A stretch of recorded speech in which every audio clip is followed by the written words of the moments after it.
Hi everyone. Nowadays, people are moving away from modern medicine and moving towards natural medicines. Today we have Dr. Kapoor in studio to our podcast. Let us discuss today about energy and its importance with Dr. Kapoor. Welcome, Dr. Kapoor. Thank you. Thank you for having me today at this podcast. So, doctor, what is energy? Energy is the study of physics, and biology and chemistry behave according to the law of physics. Energy is a property of all matter that exists. Your cells, atoms, and molecules, they are all made of energy. Science has now begun to measure this subtle but important energy field around the human body. In 1989, the term energy medicine was coined by the International Society for the Study of Subtle Energy. Energy medicine came under the government guidelines in 1992, when the National Institutes of Health they established the National Center for Complementary and Alternative Medicine. For centuries, modern medicine measures different forms of energy in the human body by using quantum field dynamics, involved in nuclear medicine, radiology, and imaging diagnostics. It has investigated the body's internal systems from organs, tissues, and cells to the current understanding of hormones and peptides. While modern medicine focuses primarily on the physiology, the human organism has many other aspects that are not just physical. Aspects that generate and absorb massive amounts of information in the body in the form of energy fields. That's interesting to know about energy in context of human body. Doctor, how would you describe the human biofield energy? The human biofield, what people know is an aura, and it is thought to be a kind of a bubble around the person. But you must realize that every part of your physical body has energy. Every organ in your body has energy surrounding it. The calcium that makes up the skeletal structure, the bones, they are all emitting energy. And the blood, all the little blood cells that each one of us have, the iron in it, the vitamins in it, they have different field of energy. Each and every mineral and element in all the body parts of our system emit a different wavelength and energy. Neurons in our brain, they send out sodium, potassium, all this electricity running through our brain, and our spine and our nerves have a different level of energy. Research is now showing that when natural flow of energy is obstructed, disordered, or depleted, the body becomes diseased. A continuous and uninterrupted flow of energy through the biofield plays the main role in health and healing. So when you're talking about the human energy field, next time, try sensing it. Maybe you might be able to feel these different layers inside the body. Doctor, this is very interesting to know about energy from human perspective and human biofield energy. How is homeopathy related with energy?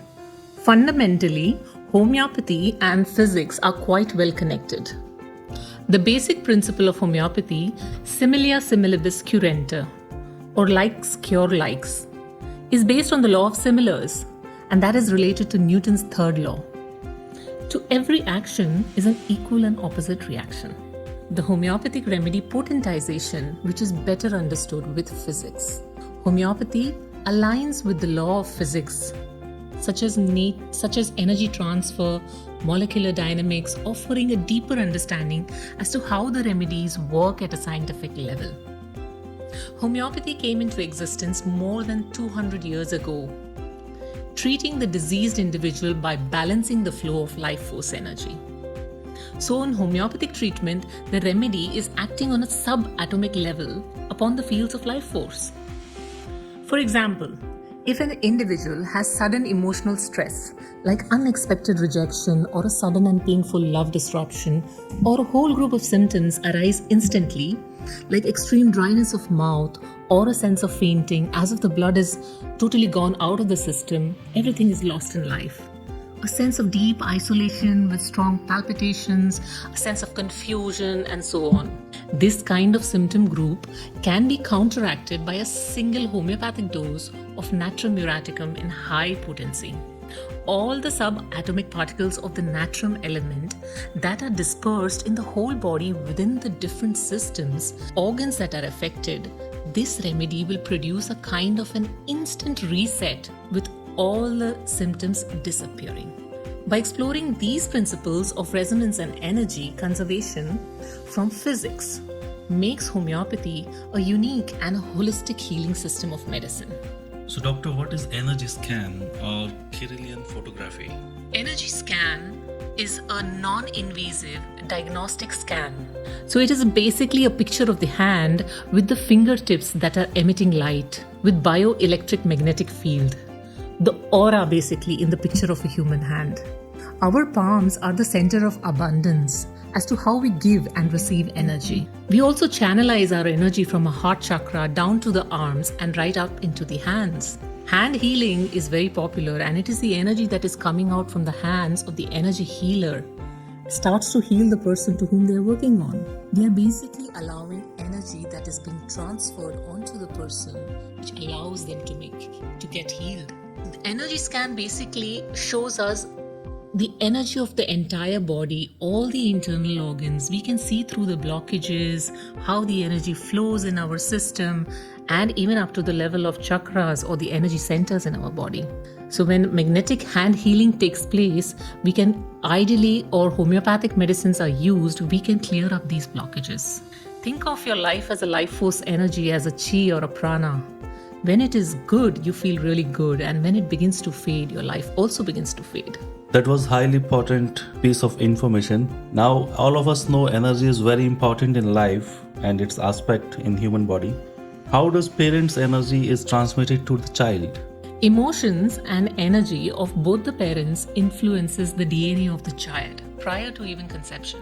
Significant studies have shown that our thoughts, emotions, and behaviors of both the parents, maybe from moments to hours to days of conception, it casts the first genetic die on the baby.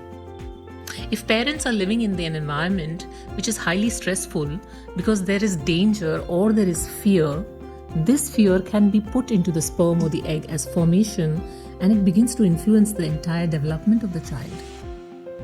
In pregnancy, the blood flow of the mother is in constant communication with the child. Her thoughts, her feelings, her actions, her view of outside world further influences the development of fetus. Also, it is seen when children come back with recurrent episodes of infections, inflammations, not only restricting them to behavioral patterns, I imperatively look at the pregnancy history of the mother. It directly gives us a pointer or a link to the health of the child. So doctor, does our surroundings also have energy? What do you mean by clean ecology? Everything we do in the world of matter has energy signature behind.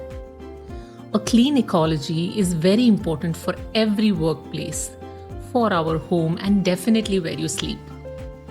If we are cleaning or clearing a situation, the dirt will always be left behind. And cleaning is most important. There are many methods to do it. One of them is just to open the windows, let in the fresh air, and let the stale air go out. Another is the use of candles, because candles burn off low energies. Another is the use of incense, and there are different kinds of incense for different kinds of energies. Then there are bells. You can ring a bell or clap hands to break the electromagnetic static energy. Think about how you can clean yourself and your space. Doctor, I like the term energy signatures. So how do we clean out negative energies from our bodies and have clean energy signatures? Well, there are many ways by which you can clean out the negative energies from your body.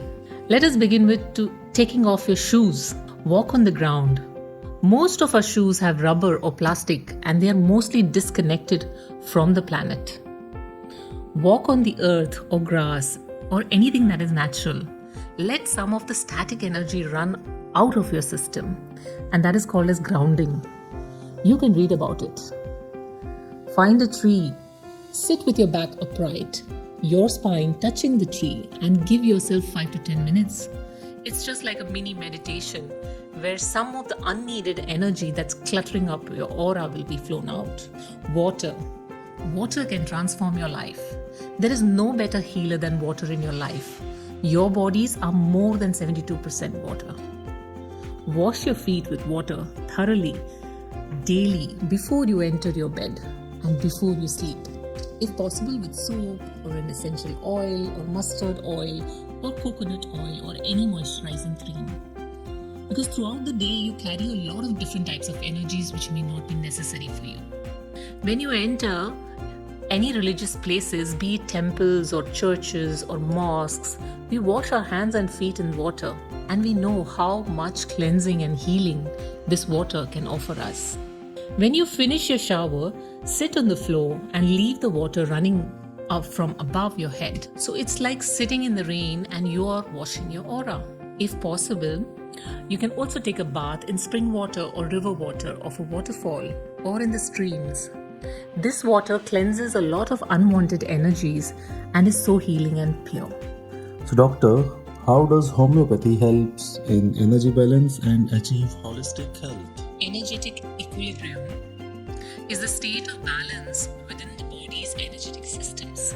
Homeopathy recognizes that symptoms are not just the result of physical imbalances, but it also reflects a deeper energetic disturbance. Homeopathy restores this energetic balance by using highly diluted substances as minute doses that stimulate the body's self-healing mechanism. Now, the basic principles of holistic health is that the whole is made of interdependent parts. Like earth is made up of land, water, plant, animals, and life. Earth cannot sustain even one of these elements are missing. Same way, a human being is also made up of interdependent parts. We have our physical, mental, emotional, and spiritual side. And when even one part is missing, it impacts the other parts of the person. Everything in the universe is made up of 5 elements: space, air, fire, water, and earth, which human beings are a part of. When they get combined together in an individual, it determines our nature, our prakriti or constitution. And these 5 elements are split into 3 energies called doshas. When these elements and energies are aligned together, or they are in balance or in equilibrium, a state of homeostasis is achieved, and this determines the holistic health. That's a very valuable piece of information, doctor. Now, what is the difference between conventional or allopathic medicines and homeopathic medicines? That's a good question. Conventional medicine or modern medicine is essentially formed by scientific material, and conventional science holds the view that all that exists is material existence. It ignores everything else. It ignores the human psyche, the mind, the subjective experience, the consciousness. Conventional medicine focuses only on the things that it can touch, feel, and measure. And anything it can't measure within its instruments, it acts as if it doesn't exist. Now, homeopathy is all about the mind-body connection. How our mental states, how our emotional states can affect our physical health. It is constantly cataloging and observing all the connections between emotional states and physical connections. I'll give you an example. If someone may have experienced grief and the result can be migraines, headaches, or someone may just have broken up a relationship, felt jealousy, and may have had high blood pressure. And we know that remedies like Natrum muraticum or lachesis may have been indicated in such conditions. So homeopaths are always looking for these connections when they see their patients, and conventional medicine completely ignores because it doesn't know what to do with these symptoms. They have no way how to make sense out of them. So, doctor, that was a very insight piece of information for everyone, and it was wonderful talking to you, knowing more about energy signatures. And I hope and I believe all who are watching your podcast will be benefiting from it. Thank you for being available with us today. Thank you very much. Thank you very much. Thank you once again.